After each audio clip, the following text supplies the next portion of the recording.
রহমান বলছিল আমি 10,000 সেনা পাঠাবো, তখন 1 মাসের ভিতরে সকল রোহিঙ্গাদেরকে নিয়ে গেছিল। আর আরাকান আর্মি আরাকানের জন্যই ভয়ঙ্কর এমনটা নয়, বাংলাদেশের জন্য ভয়ঙ্কর।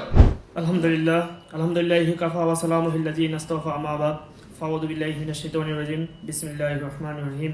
ফিকর উম্মাহ বাংলাদেশের কর্তৃক আয়োজিত রোহিঙ্গা শরণার্থী শিবিরের দাওয়া সেবা ও পুনর্বাসন আমাদের করণীয় কি? প্রিয় মোহতারাম হাজিরিন, আজকে যে বিষয়টা নিয়ে আলোচনা করছে অনেক গুরুত্বপূর্ণ একটা বিষয়, যেটা আন্তর্জাতিক ইস্যু। এমন একটা জাতি নিয়ে আমরা কথা বলতেছি যে জাতিটা দিনকে দিন, বছরকে বছর, যুগকে যুগ পিছিয়ে পড়া ছিল, যাদেরকে রাষ্ট্রীয়ভাবে কখনো স্বীকৃতি দেয় নেই, না আরাকানের স্বীকৃতি পেয়েছে না অন্য কোনো দেশে তারা স্বীকৃতি পেয়েছে। আসলে আরাকান তো একটা কোনো রাষ্ট্র না, একটা প্রদেশ, মারমার একটা প্রদেশ। অর্থাৎ তাদেরকে কখনো বদ্ধরা কখনো দেয় নেই, স্বীকৃতি দেয় নেই। তারা সেই দেশও ছিল কি গুলামি এবং কি দাসত্বের এক জীবনে। এখন যে বাংলাদেশে আসছে তারা কি স্বাধীন আছে? সাধারণ তারা ক্যাম্প থেকে কক্সবাজার পর্যন্ত বের হইতে গেলেও তাদের কয়েকবার জবাবদাহি করতে হয়, কয়েকবার চেকপোস্টে চেক করে, সেনাবাহিনী চেক করে, বিজিবি চেক করে, পুলিশের চেক করে, তারপরে কোনোভাবে যদি তারা কক্সবাজার আসতে পারে। এবং কি আমাদের গরুর জন্য যে গড়টা বানানো হয় সেই গড়টাও কি অনেক ভালো আছে। আমি প্রত্যেকটা ক্যাম্পে গিয়েছি, 27 নাম্বার 24 নাম্বার এই 2-3টা ক্যাম্পে যাই নাই, এছাড়া সব ক্যাম্পে গিয়েছি। আমি সব ক্যাম্পের হালত দেখেছি। কিছু কিছু ক্যাম্পে তো হারাই যায় না, বৃষ্টি হলে হেঁটে হেঁটে যেন আপনি যাবেন, আপনার কাজে শরীর বেড়ে যাবে। তারা স্বাধীন কোথায়? তারা তো স্বাধীন নাই। কেন আজকে গোলামের দাসত্বের ভিতরে শিকার ছিল? তারা যদি তাদের দাসত্ব মেনে নিত বার্মা সরকারের, জানলে যদি ধর্ম ত্যাগ করে নিত, তাহলে অবশ্যই তারা কি পাইতো?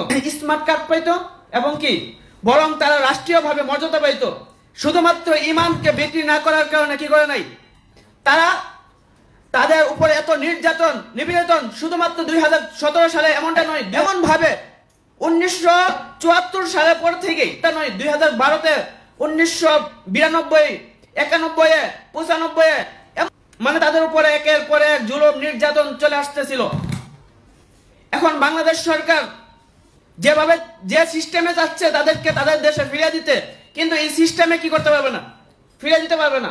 আপনি দেখেন এনে পরিস্থিতিটা কি, এটা ফিরিয়ে দিতে পারবে না। তার জন্যই এখন জান্তা সরকারের হাতে কি নাই, দেশ নাই, এখন আরাকান আর্মির হাতে দেশ। আর আরাকান আর্মি শুধুমাত্র আরাকানের জন্যই ভয়ঙ্কর এমনটা নয়, বরং বাংলাদেশের জন্য ভয়ঙ্কর। এর জন্যই আমি একটু পার্বত্য চট্টগ্রাম চলে যাচ্ছি। তো পার্বত্য চট্টগ্রাম আমাদের লং টাইমের মেহনত, লং টাইমের পরিশ্রম পার্বত্য চট্টগ্রামে আছে।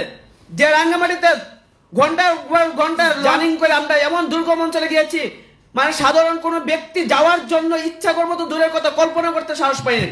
যে অঞ্চলে কোনো মুসলিম বলতে নাই, 0% মুসলিম, সেই অঞ্চলগুলোতে গিয়েছি। আজকে গিয়েছি কেন?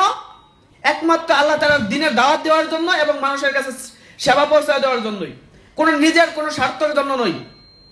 বরং এই পার্বত্য অঞ্চলের ভিতরে সশস্ত্র বাহিনী, সন্ত্রাসী বাহিনী আছে 7টা গ্রুপ। 7টা গ্রুপের ভিতরে শান্তি বাহিনীর এই গ্রুপ আছে, অর্থাৎ চাকমাদের গ্রুপ আছে 4টা গ্রুপ। জেএসএস বলেন, ইউপিডিএফ বলেন, ইউপিডিএফ গণতান্ত্রিক ফ্রন্ট বলেন, সবগুলো কাদের? শান্তি বাহিনীতে একটা থেকে বের হয়েছে এগুলো সবগুলো সন্ত্রাসী। আর আরাকান আর্মির জন্ম কোন জায়গা থেকে? বান্দরবনের গহীন পাহাড় থেকে। এটা বাংলাদেশ এত এত আমাদের গোয়েন্দা সংস্থা আছে, তারা কি করছে? তারা দেখে খায় শুধুমাত্র হুজুরা কোথায় গেছে, কিভাবে যাচ্ছে, এটাই ওদের মানে মাথা ব্যথা। আমাকে কয়েকদিন আগে গোয়েন্দা সংস্থা আটকায় বলতেছে, হুজুর আপনি কোথায় যান? আরে ভাই আমি ঢাকা যাই। কিসের জন্য যান? কিসের জন্য যাই এটা কি আর আপনি বলতে হয় নাকি? আরে ভাই ওই গোয়েন্দা সংস্থা কি পাহাড়ে যায় কাজ করতে পারে না? পাহাড়ে যাওয়ার সাথে সাথে আমাদেরকে জিজ্ঞেস করে, হুজুর কেন আসছেন, কিসের জন্য আসছেন?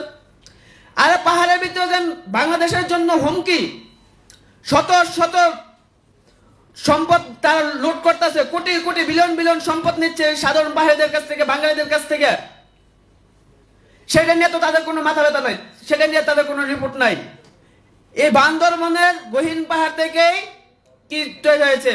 আরাকান আর্মি তৈরি হয়েছে, যারা সেই জান্তা বাহিনীর পিঠে খায় আরাকানে থেকে বাংলাদেশ আসছিল। অতএব বাংলাদেশ সরকারের এখনের পদক্ষেপ নেওয়ার দরকার। এখন যেহেতু জান্তা সরকার হাতে আরাকান নাই, বাংলাদেশ হুমকির ভিতরে আছে, অর্থাৎ আরাকান আর্মির বিরুদ্ধে কাজ করা 1 নাম্বার বিষয়। 2 নাম্বার বিষয় হলো এই রোহিঙ্গা ক্যাম্পের ভিতরে শত শত মানুষ, আমাদের জরিপ অনুযায়ী 35,000 মানুষ খ্রিস্টান হয়েছে। এই জরিপটা কে করেছে? এই জরিপটা আমরা করছি খ্রিস্টানদের মাধ্যমে। খ্রিস্টানরা বলতে বাধ্য হয়েছে তাদের প্রত্যেকটা ক্যাম্প মিলে 5,000 পরিবার খ্রিস্টান হয়েছে। তাদের বাচ্চা 7 জনের নিচে নাই। আপনি ঘরে 7 জন ধরেন, একটা পরিবারের সংখ্যা কত? 7 জন।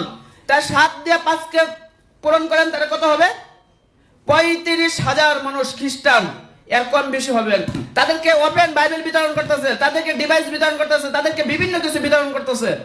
আজকে আমাদের মুসলিম এনজিও গুলো যদি ওই জায়গায় কাজ করতে যায়, কত বাধার সম্মুখীন, কত অনুমতি নিতে হয়, কত কিছু করতে হয়। আমরা বাংলাদেশ সরকারকে বলবো, যদি আপনি টিকায় রাখতে চান বাংলাদেশ, তাহলে অবশ্যই আপনার করণীয় হলো পার্বত্য চট্টগ্রাম এবং কি রোহিঙ্গা ক্যাম্পে খ্রিস্টান মিশনারির কার্যক্রম অতি লম্বে আপনার বন্ধ করতে হবে। বিশেষ করে খ্রিস্টান মিশনের কার্যক্রম এটা তারা অন্যায় করতেছে। আন্তর্জাতিক এবং কি প্রচলিত আইন অনুযায়ী রিফিউজি ক্যাম্পে কোনো প্রকার ধর্মান্তরিত কাজ করা অনুমতি নাই, বরং এটা দণ্ডনীয় অপরাধ। রোহিঙ্গা ক্যাম্পে তার সেবার নামে এসে কি করতেছে? মানুষকে খ্রিস্টান বানাচ্ছে।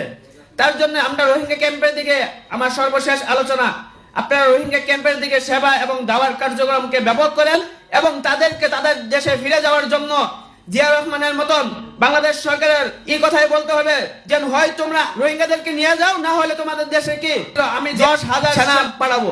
তখন 1 মাসের ভিতরে নিতে আরাকান সরকার নিতে বাধ্য হয়েছিল, যে 1 মাসে সকল রোহিঙ্গাদেরকে নিয়ে গেছিল। অতএব আমি ডক্টর ইউনূস সাহেবকে এই কথাই বলবো যে আপনি এই আওয়াজ তুলেন যে হয় তোমরা রোহিঙ্গাদেরকে নিয়ে যাও, না হলে আমার দেশের সেনাকে পাঠায় আমি দেশকে দখল করে আমাদের দেশে অন্তর্ভুক্ত করে আমি এদেরকে স্বাধীনতা দিব। অতএব এখন তো বাংলাদেশ জান্তা সরকার হাতে তো দেশেই নাই, ওকে চাপ দিল কি নাই, লাভ নেই। অর্থাৎ যেটা করার বিষয় এটা করতে হবে।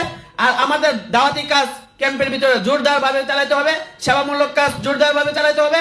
এখন যারা নতুন আসতেছে বাংলাদেশের ভিতরে, এখনো পর্যন্ত রোহিঙ্গারা আসতেছে, তাদেরকেও কি খ্রিস্টানরা বিভিন্ন ভাবে সুযোগ সুবিধা দিয়ে তাদেরকেও খ্রিস্টান বানিয়ে নিচ্ছে। অর্থাৎ তাদেরকেও কি করতে হবে? আমাদের সেবার কাজ করতে হবে।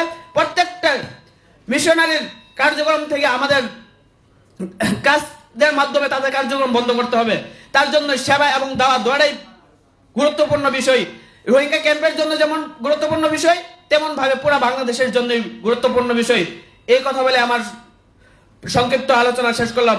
ওয়াখির দাওয়ানা আলহামদুলিল্লাহি রাব্বিল আলামিন।